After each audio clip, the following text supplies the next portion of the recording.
ഗർഭപാത്രത്തിൽ കിടക്കുന്ന കുഞ്ഞ്, ഗർഭപാത്രത്തിൽ പോയി ഒരാൾ പറയുകയാണ്, നീ ഭൂമിയിലേക്ക് ജനിച്ചു വീഴും. ഭൂമി എന്നൊരു ലോകമുണ്ട്.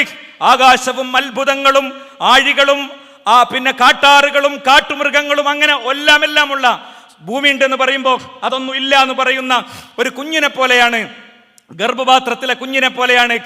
മരണത്തിന് ശേഷം ഒരു ജീവിതമുണ്ടോ എന്ന് സംശയിക്കുന്നവർ ഉണ്ട്, എന്ന് ഉറപ്പിക്കുന്നവരുണ്ട്, അതിൽ സംശയിക്കുന്നവരുണ്ട്, അതിനെ നിഷേധിക്കുന്നവരുണ്ട്.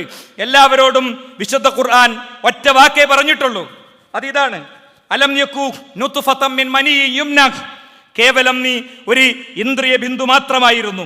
സുമ്മ കാന അലഖതൻ ഫഖലഖ ഫസവ്വാ, ബീജമായി ഭ്രൂണമായി സിക്താണ്ഡമായി അണ്ഡവാഹിനിക്കുടലിലെ അതിശീഘ്രം സഞ്ചരിച്ചെത്തുന്ന ഇരുട്ടറകൾ അതിജീവിച്ചെത്തുന്ന 3 ഇരട്ടറുകളും കഴിഞ്ഞ് ആർത്ത് നിലവിളിച്ച് വീഴുന്ന കുഞ്ഞായി നീ മാറിയിട്ടുണ്ട്.